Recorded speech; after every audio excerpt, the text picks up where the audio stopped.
वालेकुम वरहमतुल्लाहि वबरकातुह। सबक नंबर 8 हमने माशाल्लाह कंप्लीट कर लिया है। सबक नंबर 9 बहुत ही प्यारा सबक है, सीरत हज़रत मोहम्मद सल्लल्लाहु अलैहि वसल्लम, है ना। बहुत प्यारा सबक है कि हज़रत मोहम्मद सल्लल्लाहु अलैहि वसल्लम की सीरत के बारे में हमें इसमें बताया जाएगा। बिस्मिल्लाहिर्रहमानिर्रहीम।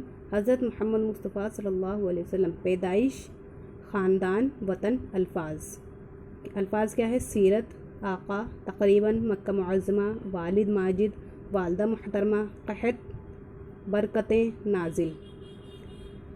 आज रसूल खुदा सल्लल्लाहु अलैहि वसल्लम की सीरत बयान करने का पहला दिन है। क्या कह रहे हैं? अल्लाह के नबी के बारे में बताने का, सीरत बयान करने का, यानी अल्लाह के नबी की हालात ज़िंदगी बताने का पहला दिन है।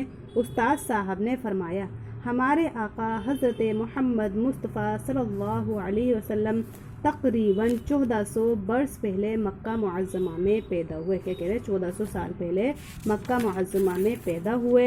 रबीउल अव्वल की 9 तारीख थी, पीर का दिन था और सुबह का सुहाना वक्त था। कह रहे हैं रबीउल अव्वल की 9वीं तारीख थी, पीर का दिन था, सुबह का सुहाना वक्त था।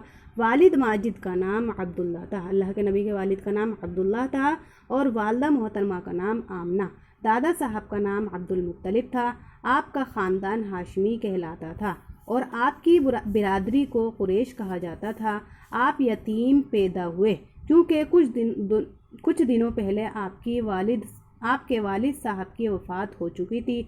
मक्का में कहत थी, बीमारी फैली हुई थी। आपके पैदा होते ही पानी बरसा, बीमारी जाती रही, बरकतें नाजिल होती रही। सुभान अल्लाह। अच्छा, आज हम ये हाशिए के अंदर बहुत ही प्यारा सा वाक़या है, वो भी पढ़ लेते हैं। मक्का मुअज़्ज़मा, मक्का, कुरैश, काबा और आमुल फ़ील के मुतालिक तीसरे दर्जे की किताब में तफसील आएगी इंशाअल्लाह। यहाँ मुअल्लिम साहब बच्चों को ज़बानी समझा दें कि मक्का अरब का एक शहर है। आप लोगों को भी पता चल गया हो मक्का क्या है? अरब का एक शहर है।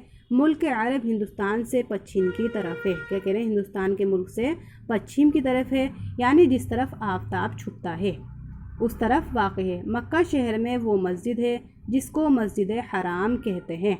मस्जिद हराम के बीच में काबा है जो एक बड़े कमरे की शक्ल में है। इस कमरे की लंबाई चौड़ाई तकरीबन 15 गज़ है और ऊंचाई तकरीबन 25 गज़ है। लंबाई चौड़ाई तकरीबन 15 गज़ है और ऊंचाई 25 गज़ है।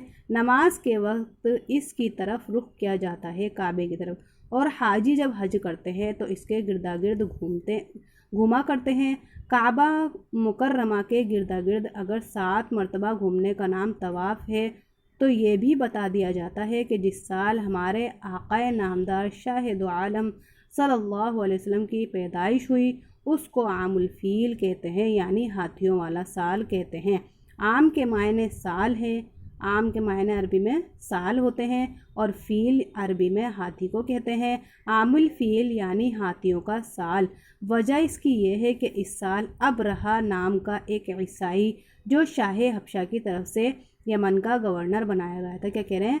अबरहा नाम का एक ईसाई जो शाह हबशा की तरफ से यमन का गवर्नर बनाया गया था, अपनी फ़ौज को हाथियों पर सवार करके मक्का मुअज़्ज़मा पर चढ़ आया था। क्या कह रहे हैं? उसने मक्का मुअज़्ज़मा पर चढ़ाई कर दी थी हाथियों पर सवार होकर के खाना काबा को माज़अल्लाह शहीद कर दे। नाउज़ुबिल्लाह, माज़अल्लाह की पनाह, खाना काबा को शहीद कर दे ताकि वो नकली काबा को जो उसने यमन में बनाया था चमक जाए, यानी हमारे असली काबा को शहीद कर दे नाउज़ुबिल्लाह, और नकली काबा जो उसने बनाया हुआ था वो चमक जाए और लोग अरब के काबे को छोड़कर उस नकली काबा को असली काबा समझने लगे।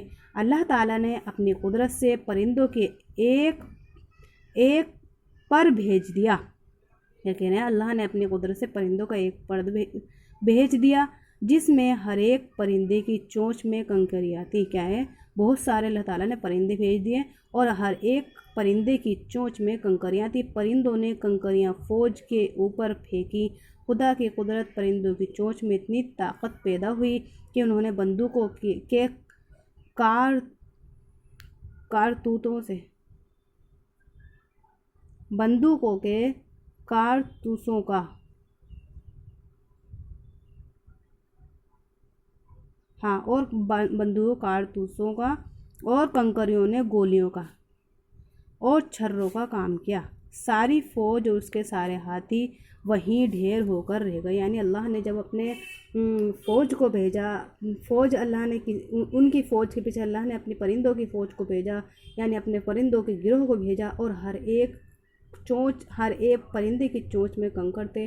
तो कंकरों ने गोलियों का और यानी बंदूकों के जो छर्रे होते हैं उनका काम किया।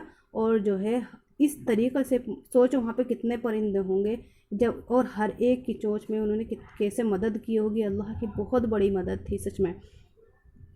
इस तरीके से अल्लाह ने उन परिंदों के हाथों से अपने काबा की हिफाजत फरमाई। यानी ये जो अल्लाह की जितनी भी चीज़ें हैं कलाम पाक है, यानी अल्लाह ने अपने दीन का ज़िम्मा ख़ुद लिया हुआ है कि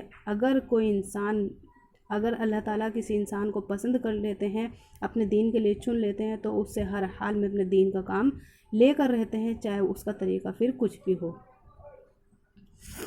तो गोलियों और छर्रों का काम किया। सारी फ़ौज और उसके सारे हाथी वहीं ढेर हो गए। अबरहा किसी तरह निकल भागा, मगर रास्ते में उसके पाँव गलने लगे और वो यमन जाकर बुरी तरह मर गया। उस्ताद साहब इन बातों को ज़बानी सुनाए और समझा दे कि बच्चे कान आशना हो जाएं और आइंदा 10 साल इन बातों को समझने और याद करने में बच्चों को दुश्वारी ना। माशाल्लाह बहुत प्यारा वाक़या था, बहुत प्यारा सबक था, आपके अच्छी तरीके से समझ में आ गया होगा। तो यही था हमारा आज का सबक। ठीक है, मिलते हैं नेक्स्ट वीडियो में आगे के सबक के साथ। जब तक के लिए अल्लाह हाफ़िज़, अस्सलाम वालेकुम।